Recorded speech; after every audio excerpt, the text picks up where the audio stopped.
Hey, thank you so much for tuning in to Instrumental Intel. I am your host, music producer Achickwitbeatz, and I'm really excited about this episode. I've got some music industry tidbits, some of the news that's been going on over the past week or so, and it's just kind of good for you to be aware of and be informed, and it can kind of help you as you shape your music career to reflect how you want it to be. And also, I have joining me a little bit later, played the Renegade. So I'm really excited about bringing this interview to you about the West Coast Renaissance. So make sure that you stick around for that. Definitely got to give a shout out to my home station, Grander Radio out of Grand Rapids, Michigan. Thank you for sharing your platform with me. And you know what? I'm so excited that I'm just ready to go ahead and get into it. So let's drop this first beat for you right quick. And then there's going to be some more instrumentals, and then I'll be back with the Music Biz Brief right after that. Stay tuned.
Hey, I'm Achickwitbeatz, back with the Music Biz Brief for Instrumental Intel. So first up, Berklee Online, Women in Vinyl, and Marshall have teamed up to offer a $5,000 scholarship for a female or female-identifying individual to study in the music business. The initiative intends to support and empower women in the music industry, and the application deadline is August 9th, and the winner will be announced on September 4th. Next up, record companies are disputing a recent survey that suggests a decline in paying subscribers to music services in Sweden. While a YouGov poll showed a drop from 59% in 2022 to 56% this year, internal data from the industry indicates stability, with 2.87 million paying subscribers in May of 2024, which is up from 2.80 million in late 2022. Industry insiders believe the survey's small sample size and Spotify's crackdown on account sharing might explain the discrepancy. So despite economic concerns, they're saying that premium on-demand streams in Sweden grew by 4.3% in the first half of 2024. Next, Mirk Mercuriadis, the founder and chairman of Hipgnosis Song Management, is set to step down following Blackstone's proposed acquisition of Hipgnosis Songs Fund. So despite recent shareholder unrest, Hipgnosis remains renowned for its catalog, featuring artists like Shakira, Ed Sheeran, and Neil Young. Mercuriadis says he plans to focus on advocating for fair compensation for songwriters, and both Blackstone and Hipgnosis leadership have expressed gratitude for his contributions. Alright, next, PPL, which is the UK's music licensing company, paid out over £103.7 million, which is roughly $131.5 million, to more than 133,000 performers and rights holders in the second quarter of this year, marking a 6% increase from last year. This is the first time PPL's distribution surpassed £100 million, which is roughly $127.7 million. The growth comes from increased public performance licensing revenue and improved global data exchange. Additionally, PPL's new SFE tariff boosted distributions by 20%, and international collections rose by 13% with the first payouts from Guatemala. Alright, next up, AIOK, launched by Dublin City University and funded by the Irish government, is the latest initiative focusing on ethical AI in music. It aims to promote the responsible use of AI by enhancing creativity and safeguarding music stakeholders' rights through self-regulation, transparent standards, and a trust mark for ethically created music. Partnering with the Fairly Trained scheme, AIOK certifies AI models as responsibly trained, ensuring confidence for both creators and consumers in the music they produce and enjoy together. So this is a pretty good initiative, especially since they'll have the trust mark there, so you can check to see if something's certified by AIOK or, probably some other services that may be coming up soon. But this is definitely something that is good to make sure that artists aren't being taken advantage of during this whole surgence of AI and how much we're beginning to see of it now.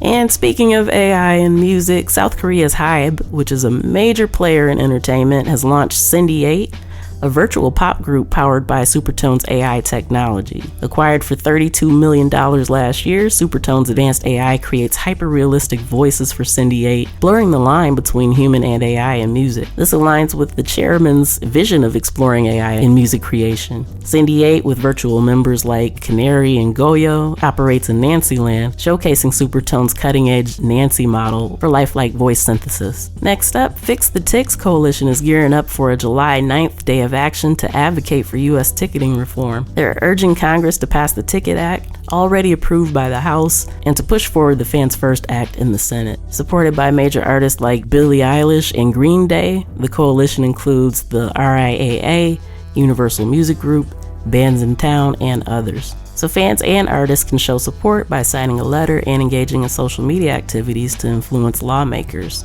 So make sure that you check out either the Fix the Ticks hashtags or the website to see what you can do if you want to get involved. Speaking of the ticketing industry, Ticketmaster, owned by Live Nation, has disclosed new details about a recent data breach affecting its customers. The breach, identified as an internal system hack, occurred between April 2nd and May 18th and was detected on May 23rd. Personal data of over 560 million people may have been compromised, so Ticketmaster plans to notify the affected customers starting July 8th and is offering 12 months of free identity monitoring services services through TransUnion in response to the incident. So, of course, there has been some chatter about why they took so long to confirm the breach and then also notify people, but they are beginning that process, and at least they're offering the 12 months of free service. So if you think you may have been affected, make sure that you check your emails and all that good stuff and see what you can do about getting that added protection. All right, and the final story for this week, Downtown Music has launched Curve Royalty Services through its royalties and financial services division, and it's aimed at helping labels, publishers, and distributors streamline royalty processing. Curve offers comprehensive solutions from specific tasks to full accounting, using their expertise and platform to enhance accuracy and efficiency in managing royalties.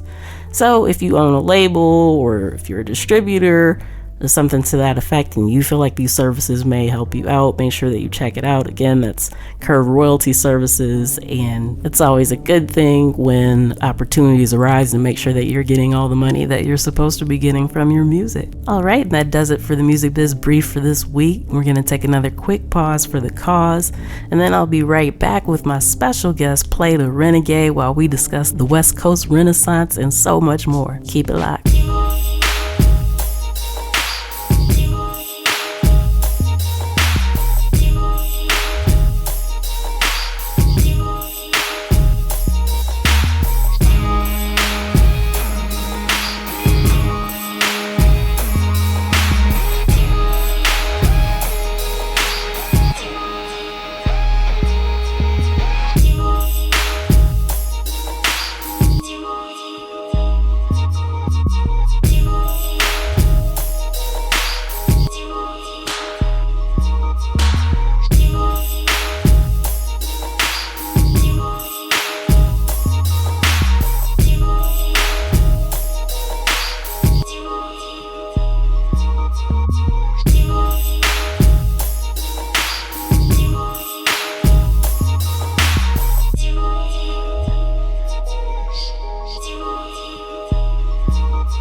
Hey, I'm Achickwitbeatz, multi-genre music producer and strategist to indie artists and labels.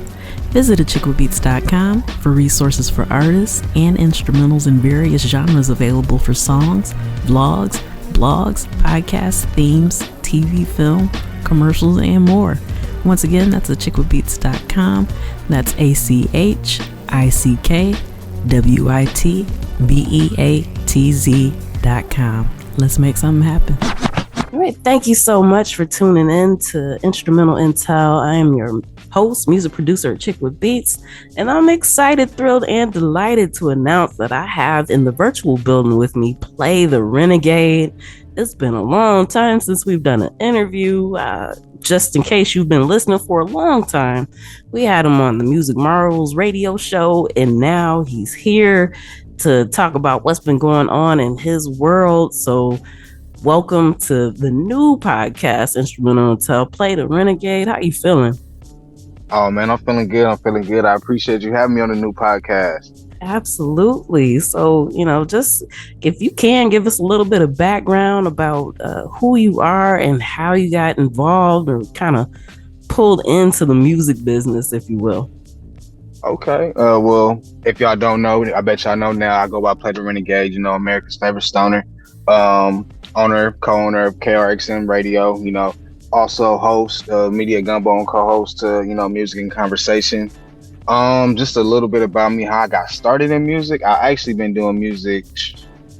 Well, I should say I fell in love with music, since I was 10 years old. I knew since I was 10 I wanted to do music and be in the music industry. Like some of the people I've been looking up to was DJ Quick, and it's funny, Bow Wow, Gucci, Biggie, Pac, Snoop, Cube, Drake. So it's just like a mixture of like a lot of different people that influenced me to even want to do this music shit and give me the confidence to do this shit and just have fun with it. So, that's pretty much me in a nutshell. Like I've been doing music for a minute. I've been doing music like at least professionally for like a few years, taking it seriously, actually getting out there, putting myself out there, doing shows, dropping music and stuff like that. And I feel like, the grind is going to pay off soon. I've been connecting with a lot of different people, been setting up a lot of different events, and just, putting the grind in and putting the work in with this music shit. All right. That's what's up. So, all right. First of all, I got to kind of backtrack because you named some heavy hitters. Man, especially to start off with DJ Quick. Not a lot of people give him the recognition that he deserves. So yeah, I gotta salute you right there, man. Oh, yeah. I just feel like, no, my bad, not to cut you off. I just feel like Quick, he definitely doesn't get the recognition he deserves. He's put so much time and so much sauce into the game. Like anytime you hear a lot of these producers and a lot of times we hear some of these rappers, you hear DJ Quick. Yes. You hear it. And I feel like he really doesn't get like the recognition. He definitely deserves to be on the Mount Rushmore, at least top 5, if not top 3, you feel me, producers. Like, or like, you feel me, rappers. Because shit, a lot of his shit he produced himself and that shit sold. Right. I mean, like, and it still bangs today because he's definitely a part of most of my playlists. Man, matter of fact, I traveled to DC last summer, and we were in like how they have like the little lounges for different clubs or whatever. We were in there, and what they had was Corona Extra, and I was like, you know what? DJ Quick had a song for this. So that was the first thing I put in my story. But yeah, like, man, that dude, most people don't give him the recognition he deserves.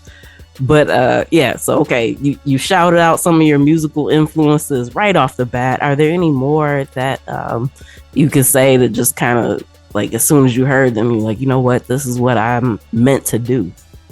Damn, and I don't want to forget nobody, and it's hard because I got so many. But I know one that comes off the top of my head because I was just listening to them like a night ago was Method Man and Redman. Oh. And the reason I say Meth and Red is because they just have fun with their music. They have fun with their wordplay. They have fun with their style, and their style is dope as fuck. It is. So, like, that shit is so unique and so original, especially how they play off each other. Mm-hmm. Like Meth could say some cold dope shit and then Red come right back in, just like Kobe and Shaq used to do on the basketball court. And I always feel like hip hop is a sport.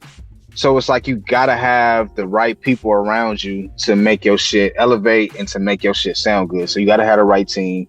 Gotta have, like, you feel me? Just everything has to be right. Right manager, right team, and the right people in your ear to tell you if your shit sound good or if your shit sound like garbage chute.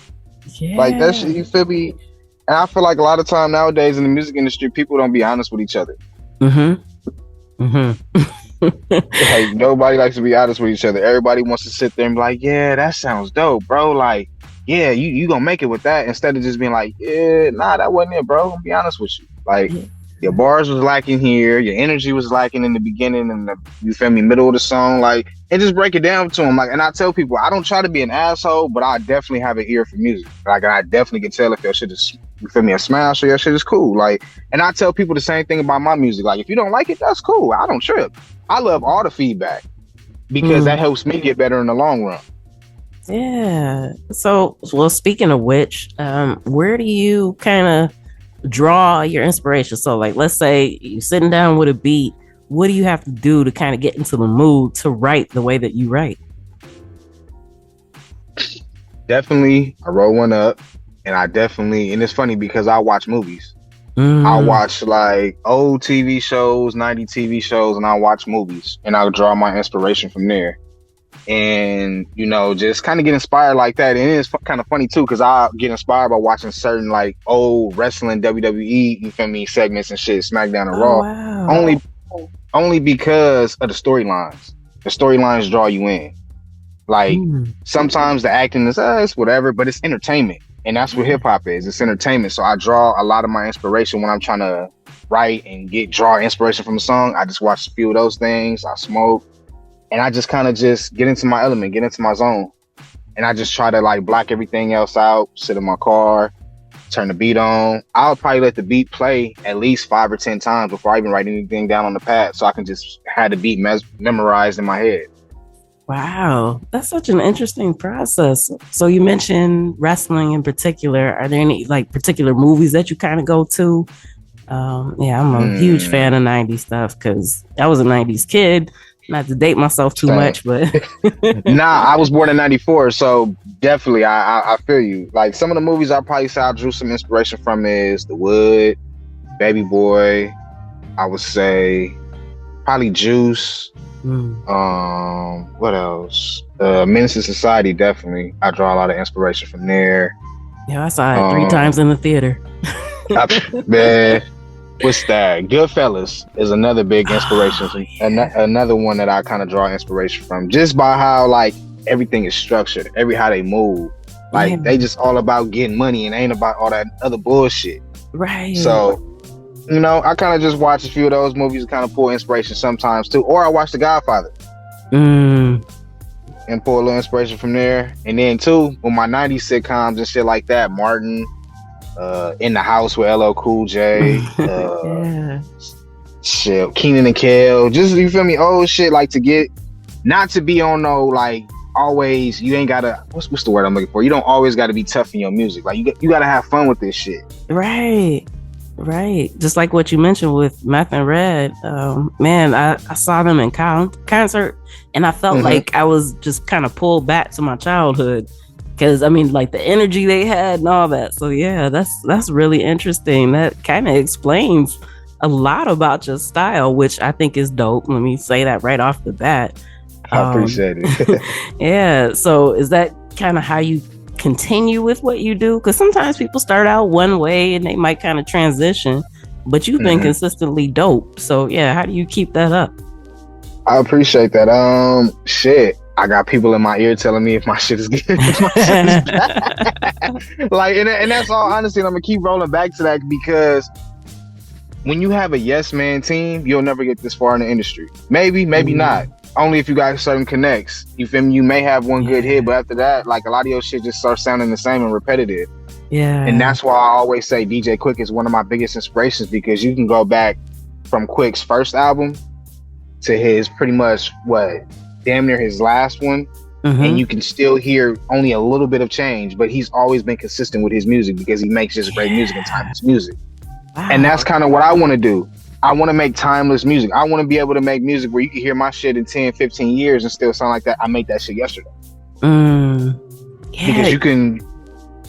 Because a lot of this shit you can put on 10 years from now, it's gonna be like, yeah, nah, nigga, this shit sounds like it was made in 2016 or 2002. Nah, nigga. You're right. Yeah, because I feel like some of the music, not all of it, but some of the mainstream music that's out now will sound dated because a lot of people are chasing hits that happened like in the current year instead of building something timeless. And yeah, that's that's an important virtue, and thank you so much for doing what you do, because yeah, I mean, there's so many people out there that don't actually recognize everything that you just said, so salute to you for doing what you do.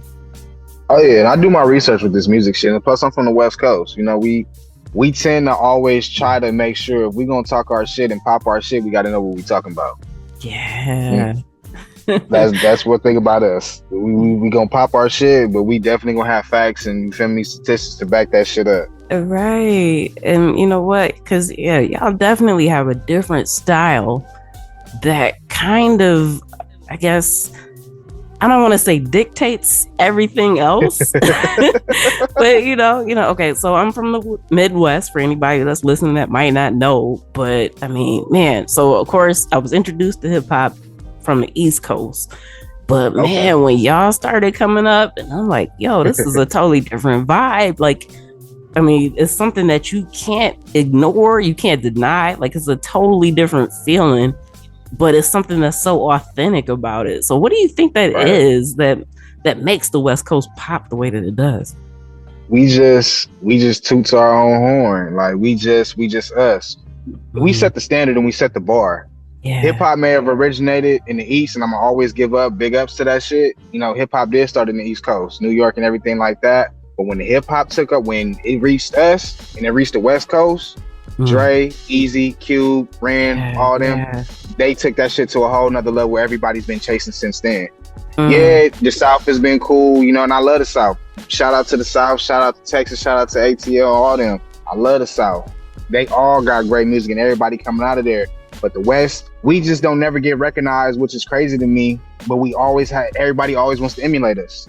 Everybody got to come to the West to do a show, but nobody ever really likes to get a West props where it's due. Like on the Double XL cover, for example, I ain't seen not one West Coast artist.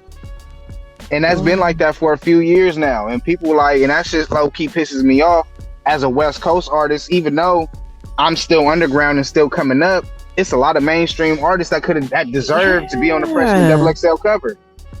Wow. From the Zoe Osamas to the 310 Babies to the Slumlord Chills to the Jay Worthies, the Baby Stone Gorillas. It's so the RJs. It's so many different people that could have been on that freshman cover that deserve that shit. But you feel me? They just kind of bypass that shit. But you know, it is what it is. We're when Kendrick did that movement for They Not Like Us. I tell everybody all eyes is on the West this summer.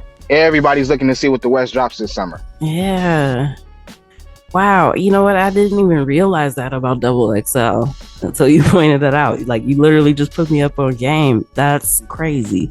Because, I mean, like I said, even being from the Midwest, we had some of everything. So we got the East, South, the West, but yet the movement out of the West Coast is just undeniable. So the fact that they didn't give props like that is bananas to me. I don't understand that. That part. And it's crazy because the West Coast been having bops for the past few months from Lil Veda, Lefty Gunplay. Come on, man. It's we've been having hits, but I just feel like the industry just refuses to recognize the West like that. They just still want to ride the wave of, you feel me, how it's been so far with the South and, you know, somewhat the East Coast. But it's you can't deny talent. The West got it. Right. And we taking back over. We coming to take back over because that's what it was before. In the 90s, out the West and the East. 2000s, the West was still in it. So it's you feel me? I feel like the West is coming back. We definitely coming back and with a grudge with the industry. Absolutely. Yeah, because I actually remember the first time I hit play on Not Like Us when I heard Kendrick dropped it again. I'm like, okay, let's see what's going. And that was my first thought. I felt like I was transported right back to the 90s. The vibe, the sound, the way he was rapping, the subject, everything just felt so dope to me. And yeah. So yeah, even if the rest of the world doesn't recognize it, I'm gonna tell you, West got love in the Midwest. So yeah, we we definitely support y'all over here. Yeah, and that's the crazy part because we show love to everybody, no matter Right. where we go. Like we show love because we know when people come out to the West, they love us. But Mm-hmm. it's just like a lot of these industry heads don't want to acknowledge that shit. But it's cool though. You know, we coming up and we coming out and we finna pop out and show out. Like, and just for everybody out there that kept trying to say the Kendrick and Drake battle, that Drake's bars were better than Kendrick and all that Yeah, other shit, right. man, fuck out of here. Y'all just don't know real hip hop. A lot of these Drake fans really just was over there dick riding, but Yeah. Kendrick really just shut that shit down, especially with the Not Like Us video shoot that happened last weekend. Yes. He And really brought the whole city out. I will forever appreciate him for that. Matter of fact, the last episode that I actually had my brother on, and we were talking about that. Like, I've been saying the same stuff about Drake for years, and I got labeled as a hater. But thankfully to Kendrick, now that he said it, people were like, "Oh yeah, okay, maybe you were right." Like, thank you. Like, yeah, I owe a debt of gratitude to him for what he did throughout that entire beef, and then what he did with it afterwards, because he could have just like rode into the sunset, but to bring everybody together like that, like that's what the culture is about. And I will forever appreciate him for that. And to do a concert out here too, and have the whole West Coast out here, and then bring everybody on stage with the unity and everything like that. That shit was dope. Like that shit was really like real life dope for the city. Like everybody, if you're not from the city, you don't realize how dope that shit was to have everybody on stage like that, everybody getting along and just vibing out to that shit. And Kendrick brought that shit together. Yeah. And people can say what they want, that Drake brought it out of him, but it's like, nah, fuck what you talking about. Drake just started some shit he couldn't finish. Yeah, it was already there. He couldn't have like brought it out of him. It was just, like I said, sitting back, watching, same thing that I was feeling. And he just voiced what everybody that actually appreciates hip hop culture was feeling. So but I haven't seen any unity like that. Dang, I might be dating myself again, but when the Bloods and Crips had that joint tape out, so like where one was blue, one was red, like wax. Yeah, like wax. Yeah, I haven't seen anything like that since then, and that's West Coast don't get enough love. I'm gonna just say that. We definitely don't, but it's all good though. Like everybody that do shout us out and do show us love, man. Shout out to y'all, and I definitely, you feel me? Like I said, when y'all come out to the West, everybody still show love. It just be these industry heads that don't ever want to give us the props that we deserve. Right. But everybody know what it is. Everybody get their style from the West. Absolutely. Absolutely. So, okay, we talked a little bit about like your own style and how you've gotten to where you are. When you collaborate with people, how do you choose that? How do you select who you actually, work with?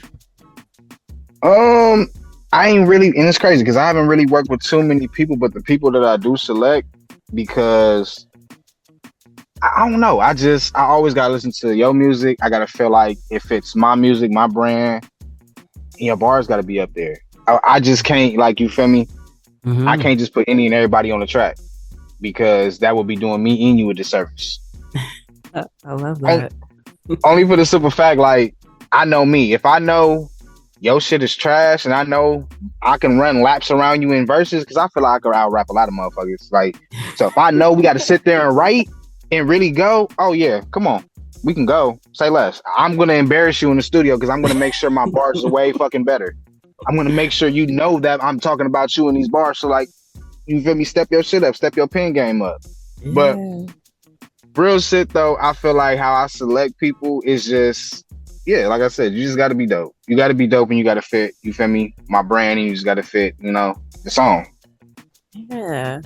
So, okay, with you being so authentic, do you find it challenging to kind of market your music, or do you feel like you've kind of found your audience that you don't really have to work that hard at marketing? Oh, nah, it's still, you feel me, got to work hard at marketing no matter what. Only for the simple fact, like I told my manager and like I told my team, I don't want to just be known in the West. I don't want to just be known in the South. I want to be known worldwide. Like, I want everybody to know me. I want everybody to know my music. I want everybody to know who Play the Renegade is. So it's like, it's definitely, it's 50-50. It's hard and it's easy for the simple fact, like, luckily I do have people in different states that I can kind of contact, you know, so when I do come out there, I can come do different events, different shows. Mm-hmm. But the hard side is, you know, trying to, you know, get everybody into my music somewhat, only for the simple fact, like, they used to hearing all this bullshit that everybody from me putting out and sounding the same. So it's like when they do hear something different, they kind of don't know how to take that shit. Even though they know that shit is dope, they still like, damn, okay, but I kind of want to hear this, you feel me, repetitive ass fucking beat and this repetitive ass fucking flow. But you feel me, it's still cool though, because I do appreciate the fans that I do have that have been fucking with me since day one, that do fuck with my music and still be, you know, asking when I'm dropping new shit. That's what I do it for, because I know it only takes one. Literally only takes one. You know? So if you can get one person to vibe with your shit, it's only going to be a trickle effect. It's going to be a domino effect. It's going to be 2 more, then 5 more.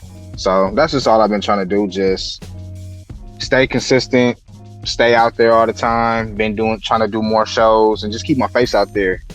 Yeah. Okay, that's what's up. So with everything that you've done, what would you say may have been the most rewarding project or moment in your career so far? Ooh, I don't think I got there yet. Somebody else just asked me that question when I did a podcast. They was like, what was my biggest achievement? Like, I don't think I got there yet. Like, I would say, like, one good accomplishment I did have was having a West Coast legend, Mitchie Slick, on my podcast a couple of months back. Ooh. And interviewing him. Shout out to the homie Mitchie Slick. That was dope. But I feel like I haven't reached that. Yeah, that's my proudest, like, my biggest achievement. Like, I don't think I've hit that yet, because I'm still trying to get there. I'm definitely still trying to get there. Wow, you know what? That says a lot about your grind. I've never had anyone in the history of my radio shows and podcasts, no one's ever said I have yet to achieve that. So, but you know what? It kind of fits like the essence of your music. Like, it feels like you just on this continual grind, and the fact that you feel like you're still trying to reach that pinnacle is just phenomenal. So salute to you for that, for sure. I appreciate that. And then I always try to tell people, like, when you talk to Play the Renegade, you're gonna get the authentic me. You're gonna get the me that normally my family is gonna get. So I'm not gonna sugarcoat shit with nobody. I'm gonna be as authentic and as honest as I can be. So it's like, yeah, like, I hear a lot of these people on certain podcasts try to big up themselves and say, oh yeah, you know, I've done this, and this, and da-da-da. Bro, I ain't seen you do none of that shit on you since I've been following you, but okay. Nigga, I guess we're just saying any and everything now, huh? Okay. No, it is what it is. You gotta fake it till you make it, I see. All right. But with me, I'm gonna be honest, like, I haven't hit that yet. I'm still trying to get there, and when I get there, people will know it. People will know it. Like, my grind is gonna speak for itself. I like I tell people, I'm on a Nipsey Hussle grind right now. So it's like my motivation, not even my motivation, my hard work and dedication is gonna show sooner or later. It's definitely gonna show. Yeah, that's what's up. So, okay, if you could, you know, talk a little bit about your podcast, because, you know, people listening to this might not be that familiar. So, yeah, what do they need to know? Like, when did you get it started? Where can they find it? All that good stuff. Oh, most definitely. So we've been taking a break, but we coming back on Monday. We took like maybe a month break, but you can always catch us most of the time every Monday. It's that 7 o'clock my time, 9 o'clock East Coast time. But it's called Media Gumbo. It's on the KRXM platform, where it's like we call it the Hood TMZ. So basically, when you come in, we basically just talk about, you know, everything going on in the news. Sometimes we'll have different artists on there. We'll talk to the artists, you know, get their perspective on it. Then we'll talk about, you know, the artists, them, how they came and what they got new coming up. And then after that, you know, we get those out the way. We'll just sit there and talk shit about a lot of these celebrities and a lot of these, you know, current events that may going on in the news. So that's just Media Gumbo in a nutshell. Like, we just try to have fun with it. Like, when you come to Media Gumbo, we want you to look at it as you come into your homie house or a family cookout to come talk shit. Come have fun to talk shit. Right, that's what's up. So, yeah, matter of fact, if people want to follow on social media, where can they find you? They definitely can follow me at PLAYTHA Renegade, Play the Renegade, at pretty much anything, Instagram, Facebook, everything. And then if you want to follow the other page, follow us at KRXM Radio, KRXM Radio. And then shit, yeah, you can pretty much find all of our stuff and everything that I'm going to be posting in the near future, either on there or on my main page. Okay, all right. So if you could, let us know what's in the works for Play the Renegade, what you got coming up, and what we can be looking forward to. So I definitely got a show coming up July 20th. I'm definitely going to keep giving y'all details and everything like that. I just posted the flyer on my Instagram yesterday. So, if y'all in the LA area, California area, make sure y'all pop out in Hollywood July 20th. Shout out to Underground Live Events. That's the people that's throwing the event. And I'm definitely going to be coming out with some new music in the coming weeks. It is summertime, so I'm definitely dropping some shit. Might drop one track, or I might fuck around and say, fuck it, might drop two. So just stay on the lookout. So, I got a lot of things coming up just from, the shows, me being about to go to the studio in like the next week and record these songs and about to drop another song within the coming week. So yeah, it's just a lot coming up that I want y'all to be on the lookout for. I might even shoot a music video, y'all. So you can be on the lookout. All right. So yeah, do you have any advice for any, up and coming artists that might be listening right now? Because, most of the audience is compiled with independent artists. So yeah, anybody that's out there like maybe kind of struggling to find their way, do you have like one tidbit of advice that they or nugget that they might be able to kind of latch on to help them in their careers? Oh yeah, most definitely. I got a lot of advice, but we only got a couple minutes, so I can let them know. But like real shit, any up and coming artists out there, just stick to that shit. I know it sounds cliche. Stick to that shit. Don't listen to what anybody say. If it feel good to you and it sound right to you and it make you feel good, put that shit out. You never know who's gonna touch. You never know who's gonna like that shit. Just because 5 people tell you no, 10 people might tell you yes and they like that song. So you never know. So it's just like stay on your grind. Don't worry about what anybody tell you. Get a good team around you.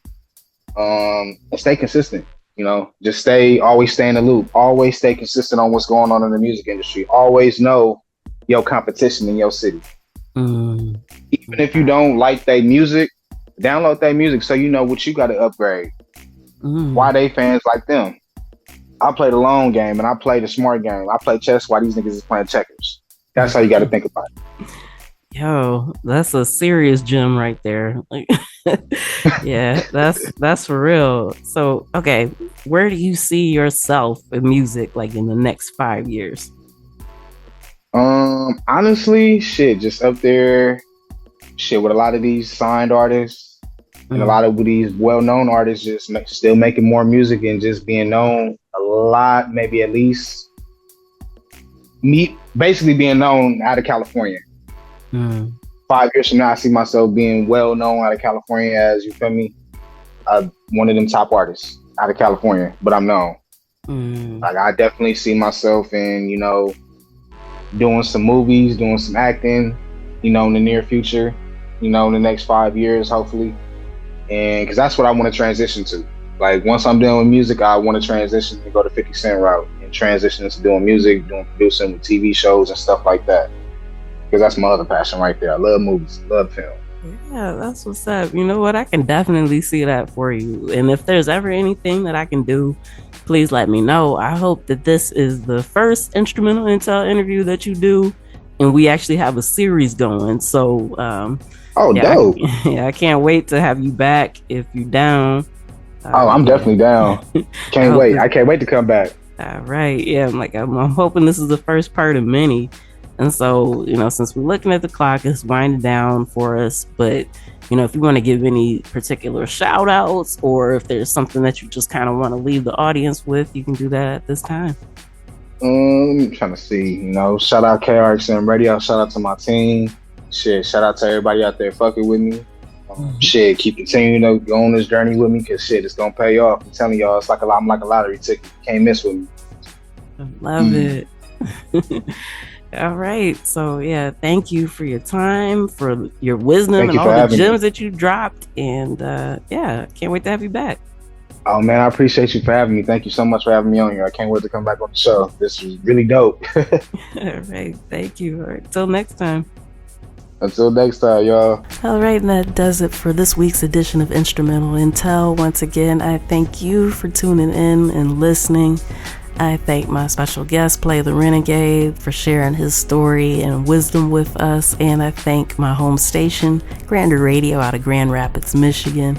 And so, yeah, I'm already excited for next week. I got another wonderful show lined up for you featuring Oiku Dogan out of Italy by way of Turkey. And so, yeah, it's going to be another terrific time. So till next time, you know where to find me. Tune in, tell a friend. I'll see you then. Peace.